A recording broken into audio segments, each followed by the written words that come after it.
اعوذ باللہ من الشیطان الرجیم بسم اللہ الرحمن الرحیم وَلَقَدْ جَاءَكُم مُوسَىٰ بِالْبَيِّنَاتِ، تمہارے پاس موسیٰ آئے تھے کھلی تعلیمات لے کر، واضح معجزے لے کر.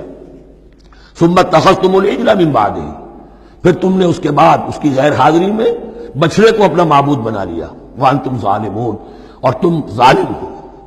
وَإِذْ أَخَذْنَا مِيثَاقَكُمْ وَرَفَعْنَا فَوْقَكُمُ الطُّورَ، یاد کرو جب کہ ہم نے تم سے عہد لیا تھا اور تمہارے اوپر کوہ طور کو معلق کر دیا تھا. خُذُوا مَا آتَيْنَاكُمْ بِقُوَّةٍ، پکڑو اس کو مضبوطی کے ساتھ جو ہم نے تمہیں دیا ہے. وَاسْمَعُوا، اور سنو. قَالُوا سَمِعْنَا وَعَصَيْنَا، انہوں نے کہا ہم نے سنا اور نافرمانی کی. یہ ان کی ایک اور بیماری تھی، الفاظ کو ذرا سا چکر دے کر ایسے پڑھنا کہ مفہوم جو ہے بالکل بدل جائے.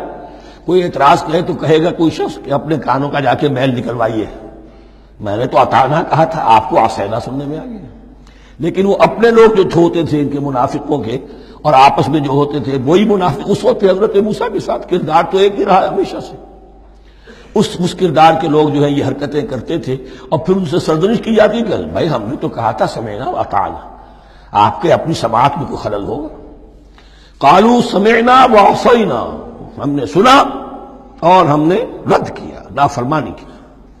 وَأُشْرِبُوا فِي قُلُوبِهِمُ الْعِجْلَ بِكُفْرِهِمْ، اور ان کے اس کفر کی پاداش میں یا کفران نعمت کی سزا کے طور پر ان کے دلوں میں بچھڑے کی محبت اور تقدس جو ہے وہ پلا دیا گیا. قُلْ بِئْسَ مَا يَأْمُرُكُم بِهِ إِيمَانُكُمْ إِن كُنتُم مُّؤْمِنِينَ، کہیے ان سے بری ہیں یہ باتیں، برا ہے وہ جس کا کہ حکم دے رہا ہے تمہیں تمہارا ایمان کے ساتھ یہ حرکتیں. ان کنتم مومنین، اگر تم مومن ہو تو کیا ایمان کے ساتھ یہ حرکتیں ممکن ہوتی؟ قل ان كانت لكم الدار الآخرة عند الله خالصة من دون الناس فتمنوا الموت ان كنتم صادقین. پھر یہ ایک یونیورسل ٹروتھ آ رہا ہے بہت اہم، اس کو کرتے ہوئے خود انٹروسپیکشن کی ضرورت ہے پڑھتے ہوئے. کیونکہ ان کا یہ خیال تھا نحن ابناء اللہ واحباؤہ، ہم تو اللہ کے بڑے چہیتے ہیں، بڑے لاڈلے ہیں، اولیاء ہیں، ہم پسندیدہ لوگ ہیں. We are the chosen people of the Lord, یہ ان کا کہنا جو ہے یہ تو ان کی بڑی کھلی بات ہے. اور ان کا کہنا ہے کہ آخرت کا گھر تو ہمارے لیے ہے ہی ہے، اٹھا لو.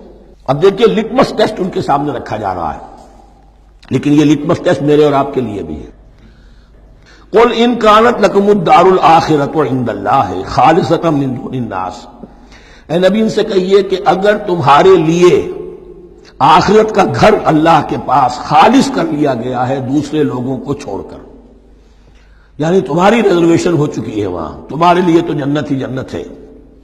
فتمنوا الموت ان کنتم صادقین، تو اگر تم سچے ہو تو تمہیں موت کی تمنا کرنی چاہیے، موت کی تمنا کرو. اگر اتنا ہی یقین ہے جنت میں داخل ہونے کا تو دنیا میں رہنا تم پر گراں ہونا چاہیے. یہاں کی تو بہت سی کلفتیں ہیں، بہت سی محنتیں ہیں، مشقتیں ہیں، کتنی کوفت اٹھانی پڑ جاتی ہے. یقین اگر ہو کہ آخرت ہے اور وہاں میرا مقام جنت میں ہے تو زندگی تو لائبلٹی معلوم ہونی چاہیے، ایسٹ معلوم نہیں ہونا چاہیے. پھر تو دنیا سجن نظر آنی چاہیے، جیسا کہ حدیث میں فرمایا گیا الدنیا سجن المومن و جنت الکافر، یعنی کم سے کم یہ کہ دنیا میں زیادہ رہنے کی آرزو تو نہ ہو،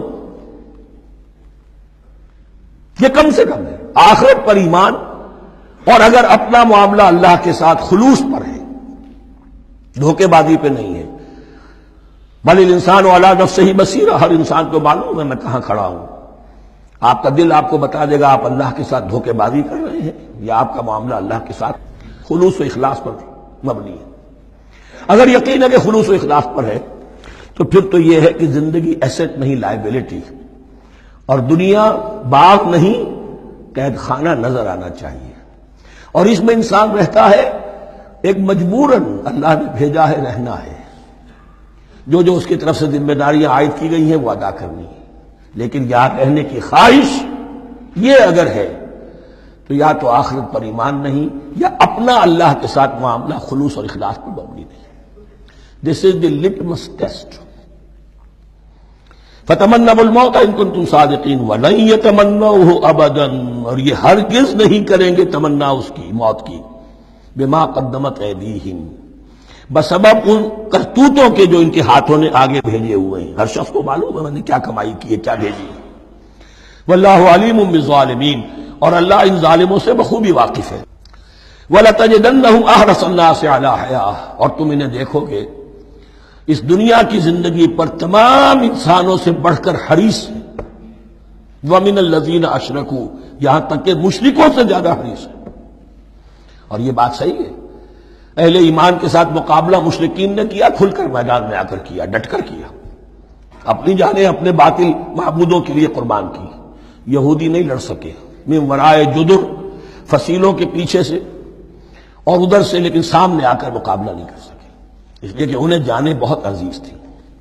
وَلَتَجِدَنَّهُمْ أَحْرَصَ النَّاسِ عَلَىٰ حَيَاةٍ وَمِنَ الَّذِينَ أَشْرَكُوا، حتیٰ یہ کہ مشرکین سے بھی زیادہ یہ دنیا کی زندگی کے حریص ہیں.